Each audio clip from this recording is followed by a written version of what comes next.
Bombshell tonight, the Nolan Wells autopsy furor. This as the FBI swoops in. Good evening, I'm Nancy Grace. This is Crime Stories. I want to thank you for being with us.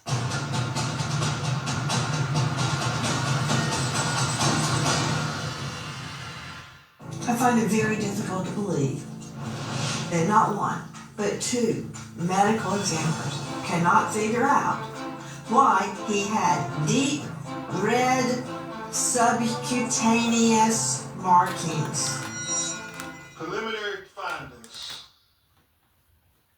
And this is significant. Focal area of red discoloration in the soft tissue of the back of the head, the occipital region. He said the etiology is unknown at this time. He said the body was received after the initial autopsy. He said the body had marked decompensation. Another limitation faced by this forensic pathologist was the absence of the anterior internal neck structures. The trachea and the laryngeal cartilage, the thyroid horn, and the hyoid bone were not received with the body.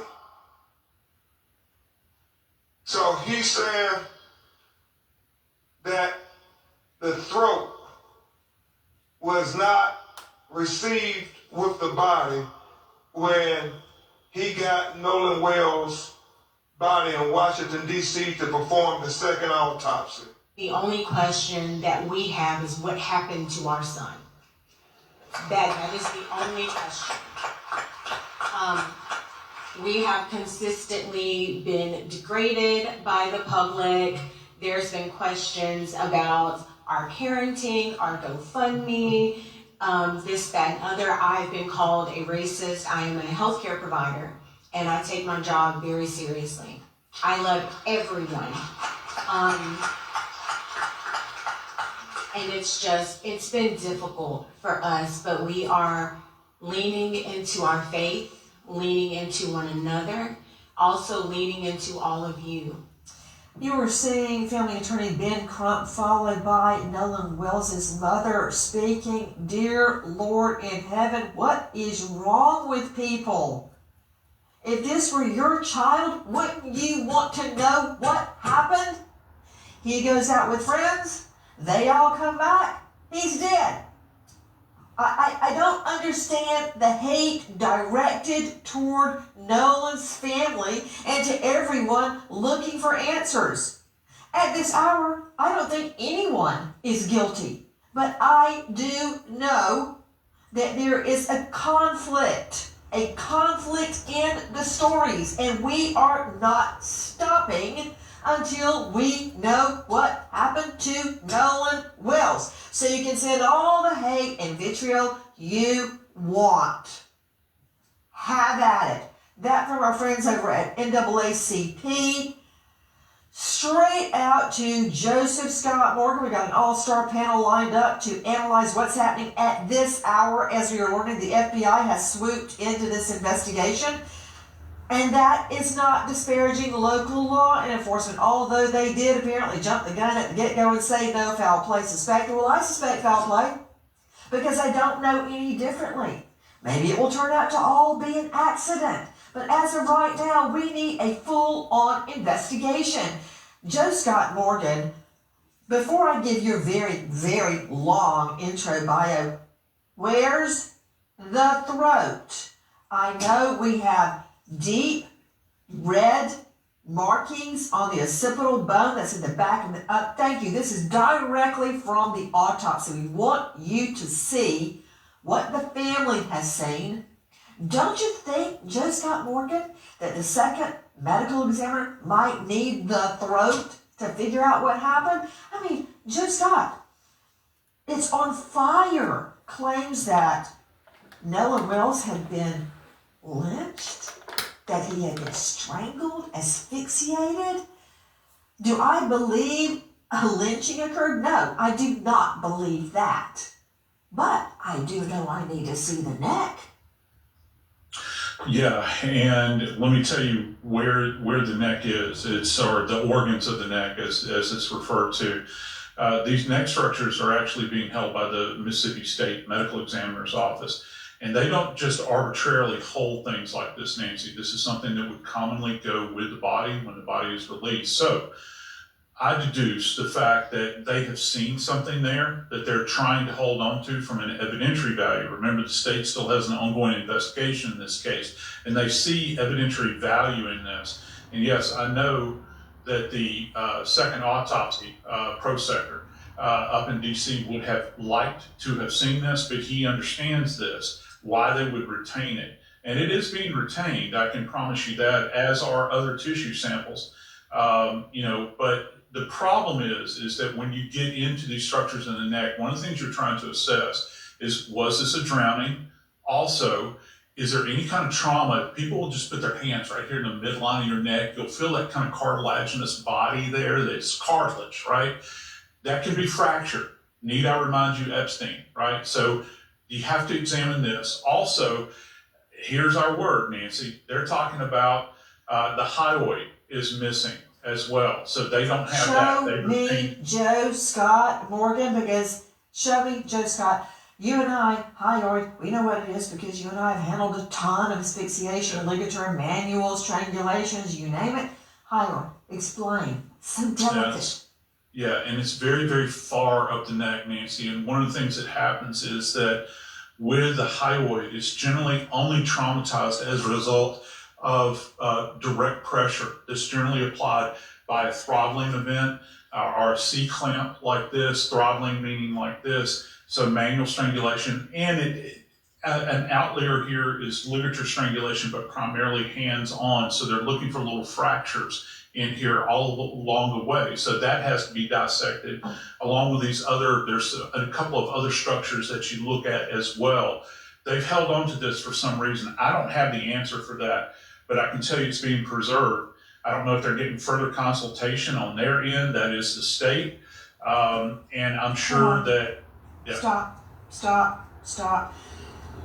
Joe Scott, you're giving me so much information. Let me tell everybody, if they don't know who you are, why you're here tonight. Okay?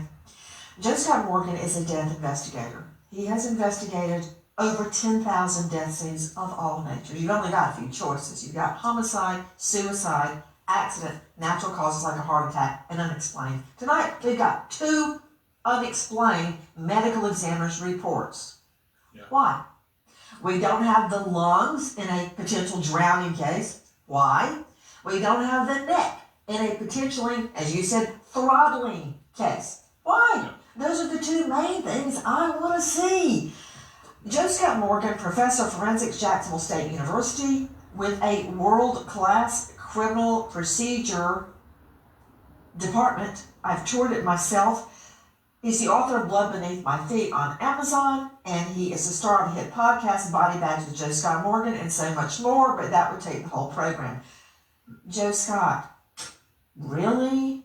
With allegations floating, very incendiary allegations of lynchings, of throttlings, of ligatures. The main thing I want to see, the lungs and the neck, and they're both missing. I have a problem. Well, I don't know that the lungs are necessarily missing. Let me tell you how this works. They have done sections of the lungs at the ME's office in Mississippi. Now, the one thing that is included in this report relative to the second autopsy that's been released is that the doctor here, who is a fantastic doctor, highly credentialed, knows what he is doing, former chief medical examiner for DC, he is stating that he has taken tissue samples. He repeats this over and over again in the report. He submitted this for his own histology. Why is that important? Well, if you get into the lungs, that lung tissue, he can identify it even in it. I'm going to be real graphic here. It arrived in a bag, okay? So he would have to pick through this, find lung tissue in there, and then sample that. And he's going to be looking microscopically for signs of drowning there. And he'll make his own assessment. One of the things I'm concerned about, Nancy, and I hope that they did this, down in Mississippi is that when they do this initial examination, did they do diatom testing, which is you're looking for these little bits of algae that are distinct to both freshwater and saltwater. If you find that within the system, that's also an indication that the individual may have been submerged and taken on the water. So right now we've got a lot of questions, but as the second doctor says, this is all still pending investigation. Sparkle costs less and is just right for everyday messes.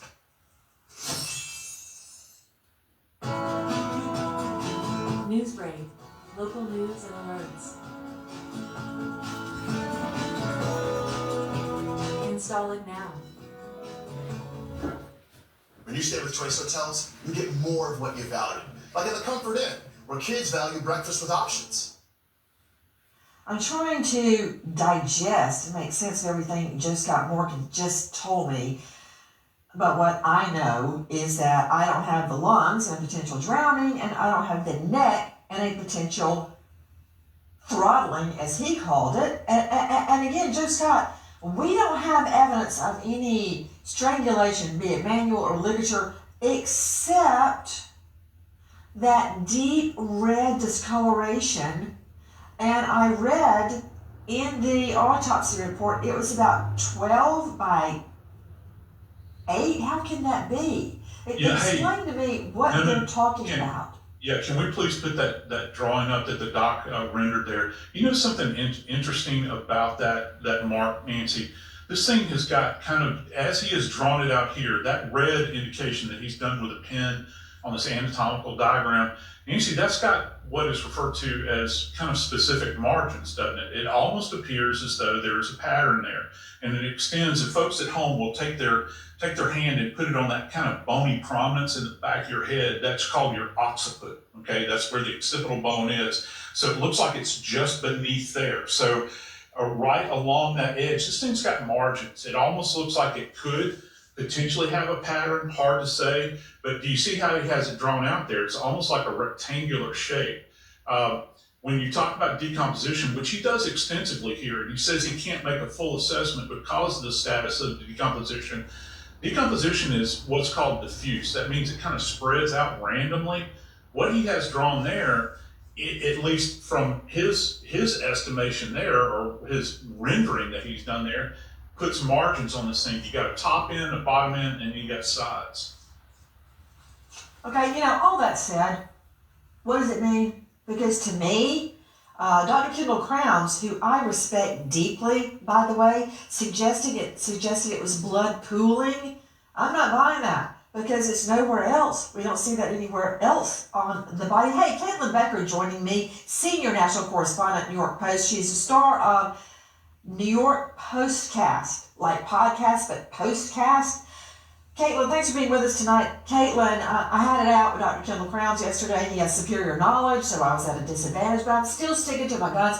I don't see how the blood in his body can pool in one location on the whole back of his body, even if he's laying on his back. Hold. Brian Trasher, Vice President, United Cajun Navy. Brian, isn't it true that when Nolan was found, he was face down, repeat, face down on the beach, just at the water's edge? And that's, let's see the aerial video when I'm talking to Brian so everybody can see what he's talking about. Go ahead, Brian. Yes, ma'am. He was face down on the beach right at the water's edge. I'm not sure if he was spotted still floating and they brought him in, or if he washed up right there. But I can only describe where I saw him as we flew over the island.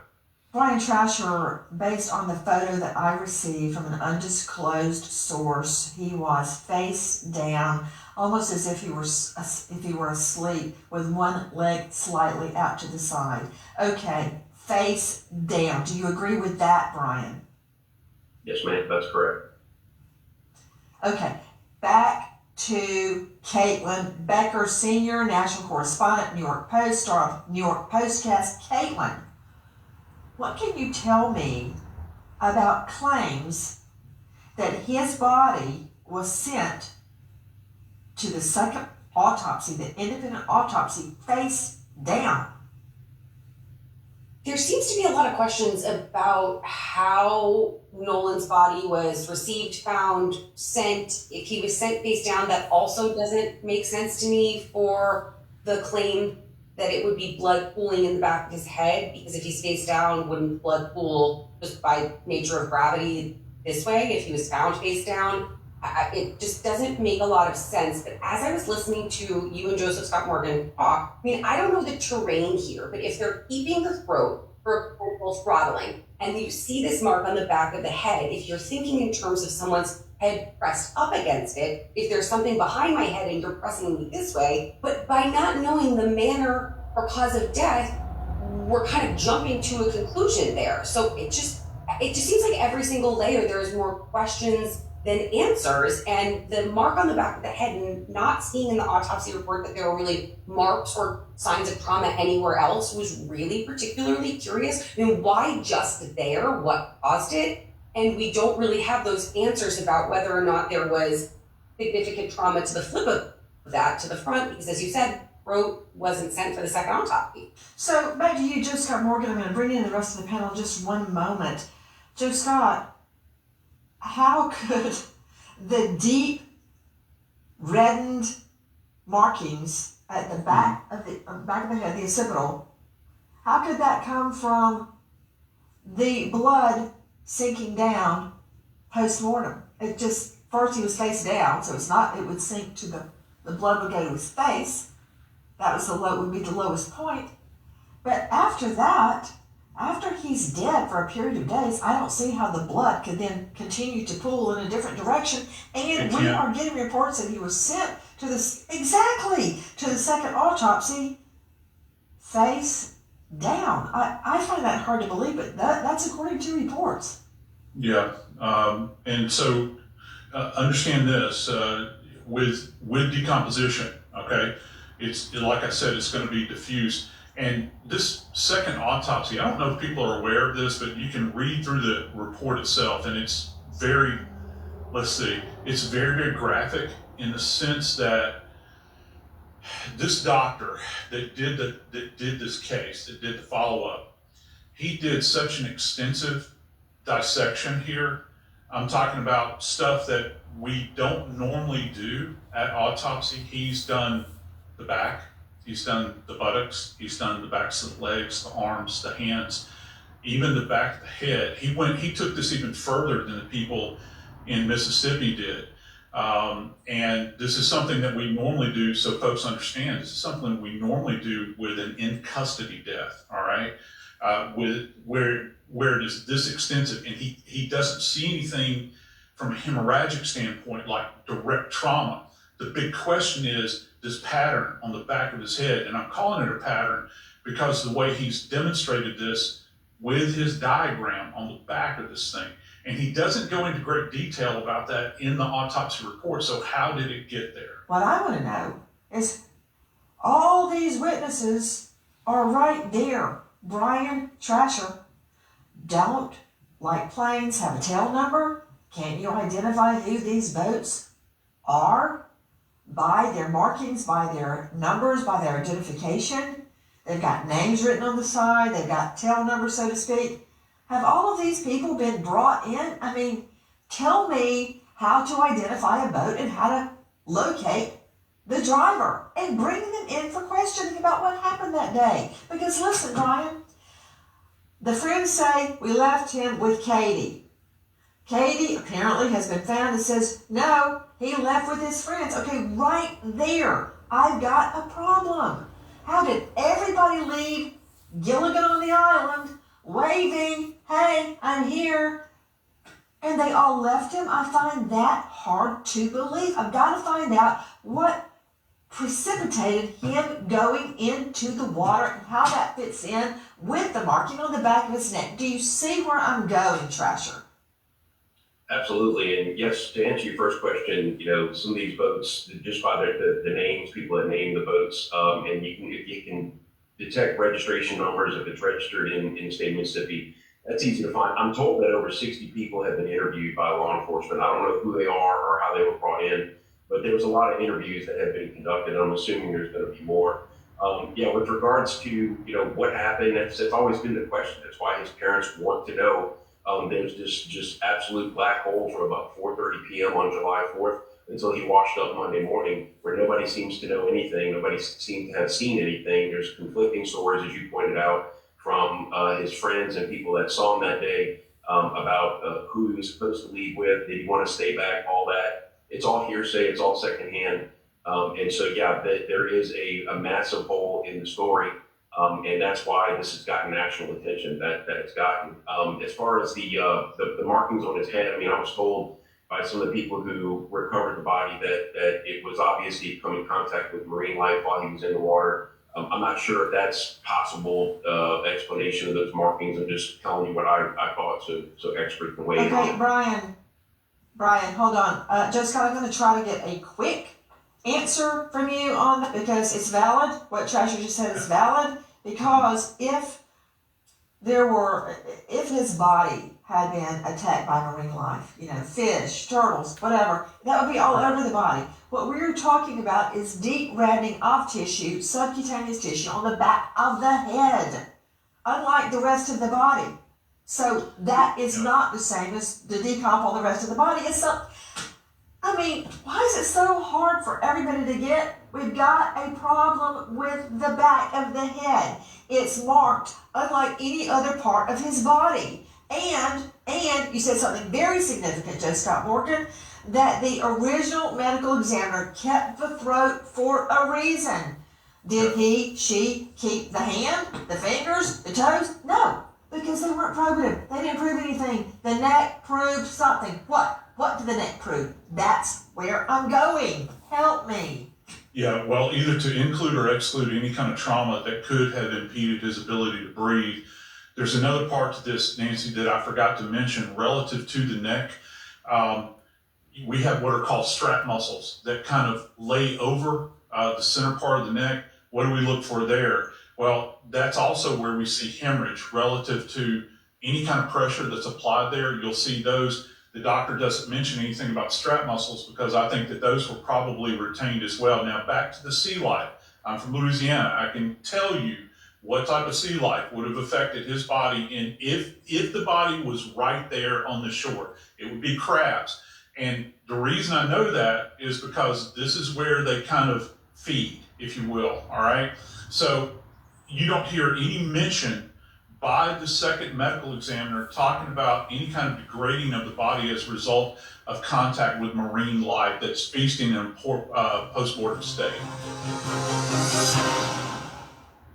Hi guys, Nancy Grace here. If you are a homeowner, you've probably thought, should I call American Financing to refinance and pay off this debt? But you don't.